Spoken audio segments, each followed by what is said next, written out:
अस्सलामुअलैकुम वरहमतुल्लाहि वबरकातुहू। सबसे पहले उम्रा के लिए इंसान मीक़ात पर पहुंचकर एहराम को बांधे।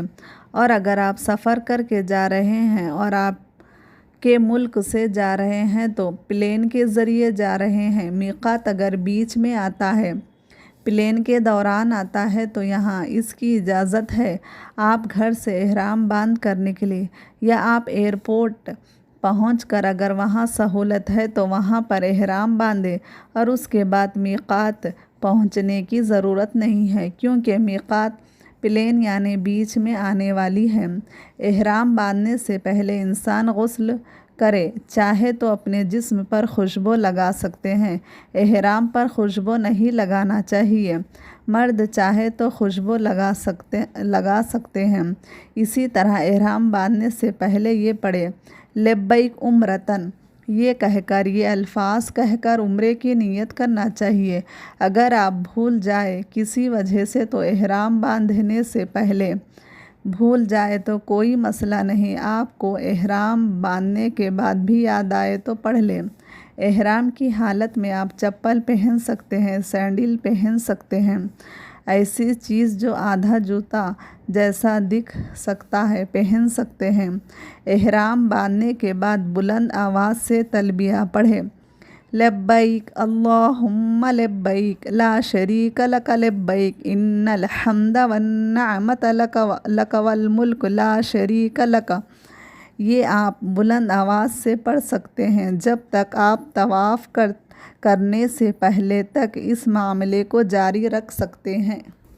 इसी तरह फिर बैतुल्लाह शरीफ का तवाफ़, काबा का तवाफ़ शुरू करने से पहले तलबिया पढ़ना बंद कर देना चाहिए। इसी तरह जो है तवाफ़ शुरू करने से पहले जो एहराम आप बांधते हैं, दो चादर होते हैं, एक नीचे होती है एक ऊपर होती है। एहराम की जो चादर है उस चादर को इस्तिबाह की कैफियत में ला लें। ये मर्दों के लिए है और औरतों के लिए उनका अपना लिबास ही होता है, उनका अपना पर्दा ही होता है। अगर मिसाल के तौर पर आप काबा का तवाफ़ कर रहे हैं और इस्तिबाह की हालत में हैं तो नमाज का वक्त हो जाए, अपने कांधों को ढांप लें। नमाज की हालत में नमाज होने के बाद आप इसी कैफियत में ला लें, फिर अपने तवाफ़ को मुकम्मिल करें। आप तवाफ़ के लिए पहुँचे और नमाज का वक्त हो जाए तो आपको चाहिए कि तवाफ़ को रोक कर पहले नमाज पढ़ लें, फिर आप जहाँ रुके तवाफ़ करना वहाँ से शुरू करें। मसलन आपने 3 तवाफ़ किया, फिर अज़ा हो गई और नमाज का वक्त हो गया तो आप अपने तवाफ़ को रोक कर पहले नमाज पढ़ लें, फिर नमाज हो जाने के बाद अपने तवाफ़ को मुकम्मिल कर लें। हजर अस्वद के इस्तिलाम से तवाफ़ का आगाज़ होगा। हजर अस्वद के इस्तिलाम से मुराद हजर अस्वद को चूमा जाएगा। हजर अस्वद को अगर मौका मिला तो बोसा लिया जाएगा, पेशानी को इस पर रखा जाए, ये भी ना हो तो हाथ रख के उसको चूमा जाएगा। अगर ये भी ना हो तो बहरहाल सिर्फ़ इशारा किया जाए और आप इसके इस्तिलाम से तवाफ़ का आगाज़ करेंगे। ऐसे तवाफ़ के 7 चक्कर होंगे। हर तवाफ़ का चक्कर हजर अस्वद से शुरू होकर हजर अस्वद पर ख़त्म होगा। इसको एक चक्कर गिनेंगे। हजर अस्वद को दूर से इशारा करते वक्त या करीब से इशारा करते वक्त बिस्मिल्लाहि वल्लाहु अकबर, शुरू अल्लाह के नाम से और अल्लाह सबसे बड़ा है। अगर आप दूर से हाथ से इशारा करें तो उसे चूमना नहीं। चूमना कब है? आप उसको बोसा लेते हैं, उस पे पेशानी रख सकते हैं या हाथ लगाकर चूम सकते हैं। लेकिन अगर आप दूर से कर रहे हैं तो सिर्फ़ इशारा करना है। बिस्मिल्लाहि अल्लाहु अकबर सिर्फ़ एक हाथ से इशारा करना है, दोनों हाथ रफ़ैदैन की तरह नहीं उठाना है। आप ये कहकर अपने तवाफ़ का आगाज़ करेंगे और तवाफ़ के हर चक्कर में हजर अस्वद का इस्तिलाम करना है। मर्दों के लिए तवाफ़ के पहले 3 चक्कर होंगे। उन 3 चक्कर में रमल करेंगे। रमल के माने हैं थोड़ा तेज़ चलेंगे, कांधों को बुलंद करके। ये सिर्फ़ मर्दों के लिए है, औरतों के लिए नहीं है। औरतें आम चाल चलेंगे। रुकन यमानी के पास जाना और रुकन यमानी को एक मर्तबा छूना, उसको बोसा नहीं लेना। मौका मिले तो उसको आप हाथ लगाएं, मौका ना मिले तो बग़ैर इशारा किए वहाँ से चले जाएं। फिर हजर अस्वद के करीब जाएंगे, वहाँ पर आपका दूसरा चक्कर शुरू होगा। रुकन यमानी से लेकर हजर अस्वद के बीच में अल्लाह के नबी सल्लल्लाहु अलैहि वसल्लम ने ये दुआ पढ़े, रब्बना आतिना फ़िद दुनिया हसनतों व फ़िल आखिरती हसनतों वक़ीना अज़ाबन्नार। ये दुआ पढ़ते थे और ये दुआ आप तमाम को भी पढ़ना चाहिए। तवाफ़ के 7 चक्कर में कुछ लोग ख़ास मख़सूस दुआएं पढ़ते हैं, ऐसा कुछ भी साबित नहीं है। आपको जो दुआएं कुरानी याद हो या आपको नबवी दुआएं याद हो वो भी आपको याद नहीं तो अपनी ज़बान में दुआएं कर सकते हैं। ऐसे तो अरबी में करना अफजल है। अगर याद नहीं है तो आप अपनी ज़बान में भी दुआएं कर सकते हैं, लेकिन रुकन यमानी से लेकर हजर अस्वद के बीच में ख़ास तौर से रब्बना आतिना फ़िद दुनिया हसनतों व फ़िल आखिरती हसनतों वक़ीना अज़ाबन्नार ये साबित है। आप ये पढ़ने की कोशिश कीजिए। इसी तरह 7 चक्कर करें, हजर अस्वद से शुरू करके हजर अस्वद पर मुकम्मिल करें। हर चक्कर पर हजर अस्वद पर इस्तिलाम करना चाहिए। बिस्मिल्लाह वल्लाहु अकबर। इसी तरह 7 चक्कर पूरे करने के बाद मुकाम इब्राहीम की तरफ जो है बढ़ना पड़ेगा, वो आप कुरानी आयत का एक हिस्सा पढ़ेंगे, वत्तखिज़ मिन मुक़ाम इब्राहीम मुसल्ला। ये दुआ पढ़ेंगे, आप मुक़ाम इब्राहीम की तरफ बढ़ेंगे। मुक़ाम इब्राहीम काबा के करीब है। मुक़ाम इब्राहीम की तरफ आप जाएंगे तो 2 रकात नफिल नमाज पढ़ेंगे। मुक़ाम इब्राहीम आगे होगा, आप उसके पीछे कहीं जगह देखें अगर वहाँ जगह ना मिले, रश ज़्यादा हो तो दूर हट कर भी पढ़ सकते हैं।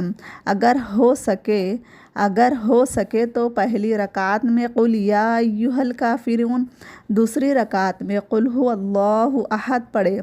ये अल्लाह के नबी सल्लल्लाहु अलैहि वसल्लम की सुन्नत है, लेकिन कोई मसला नहीं अगर आप भूल भी जाए, अपने एतबार से कोई भी सूरत पढ़ ले, लेकिन ये 2 सूरत पढ़ना सुन्नत है। इस तरह नमाज के बाद आप आबे ज़मज़म पीना चाहिए। आबे ज़मज़म पीने के थोड़ा सर पर भी डालना चाहिए। पीने के बाद बच जाए तो, अगर बचे भी ना तो आप अलग से लेकर डाल सकते हैं। वहाँ हालत के हिसाब से काम कर ले। फिर हजर अस्वद को इस्तिलाम करेंगे, फिर सफ़ा पहाड़ी पर निकल जाएंगे। सफ़ा पहाड़ी पर चढ़ते हुए ये दुआ कुरानी दुआ पढ़ें, इन्नस्सफ़ा वल मरवत मिन शाइरिल्लाह फमन हज्जल बैता वित्तमर फला जुनाहा अलैहि अन यतवफ़ा बिहिमा वमन ततव्वा खैरन फ़इन्नल्लाहा शाकिरुन अलीम पढ़े। और नबदउ बिमा बदअल्लाहु बिही, जिससे अल्लाह ताला ने इब्तिदा की है, मैं भी इसी से इब्तिदा करती हूँ। ये कहते हुए ये आयत पढ़ते हुए हम जो आगे बढ़ते हैं और सफ़ा पहाड़ी पर चढ़कर क़िबला रुख होकर यानी काबा की तरफ होकर ये दुआ पढ़ना है। ये दुआ 3 मरतबा पढ़ना है। सफ़ा पर भी, मरवा पर भी, सफ़ा पर भी रुक कर पढ़ना है, मरवा पर भी रुक कर पढ़ना है। अल्लाहु अकबर, ला इलाहा इल्लल्लाहु वहदहु ला शरीका लहु लहुल मुल्कु व लहुल हम्दु व हुवा अला कुल्लि शैइन क़दीर। ला इलाहा इल्लल्लाहु वहदहु अंजज़ा वअदहु व नसरा अब्दहु व हज़मल अहज़ाबा वहदहु। ये दुआ पढ़ने के बाद आप आगे जाएंगे, मरवा के पास जाएंगे, साई की शुरुआत सफ़ा से शुरू होकर मरवा तक होगी। सफ़ा से लेकर मरवा तक एक चक्कर, मरवा से लेकर सफ़ा तक दूसरा चक्कर होगा। शुरुआत सफ़ा से लेकर ख़ात्मा मरवा पर होगा। कुछ लोग गलत फहमी का शिकार होते हैं, जाकर आने तक का एक चक्कर मानते हैं। इन चक्कर के बीच में ग्रीन रंग के कॉलम, ग्रीन लाइट आपको मिलेंगे जलते हुए। उस दौरान आपको थोड़ा तेज़ चलना है, भागना नहीं है।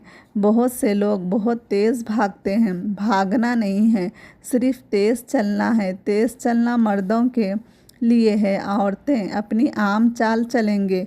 उसके बाद आप अपने बाल निकालें। आप चाहे तो गंजा करवा ले, या आप ऐसा नहीं करना चाहते हैं तो पूरे बाल अपने एक लेवल में कटवा ले, ये भी आप कर सकते हैं। ये मर्दों के लिए है। औरतों के लिए एक कोर या दो कोर निचला हिस्सा बालों का काट ले, वहाँ पर कैंची वगैरह लेकर जाए। अल्लाह के नबी सल्लल्लाहु अलैहि वसल्लम जो लोग पूरे बाल कट करते हैं यानी टखला करते हैं, उनके लिए दुआ की है। लिहाजा अफजल तो ये है कि पूरे बाल काट ले, या चाहे तो पूरे बाल को एक साथ कर सकते हैं। जब तक आप बाल नहीं साफ़ करते हैं, एहराम की हालत में रहेंगे। एहराम आपके आंग पर ही होगा जब तक आप बाल नहीं कटवाते। जब आप बाल कटवा ले तो आप हलाल हो गए, आप एहराम की कंडीशन से बाहर आ गए। आप अब जो करना चाहे बहरहाल कर सकते हैं। ये था मुख्तसर सा तरीक़ा किस तरह से उम्रा किया जाए। अल्लाह ताला से दुआ करती हूँ कि अल्लाह हमारे उम्रे को और हमारे हज को जो है कबूल करे। अल्लाह रब्बुल इज़्ज़त हमें भी उम्रा और हज नसीब फ़रमाए। आमीन या रब्बुल आलमीन।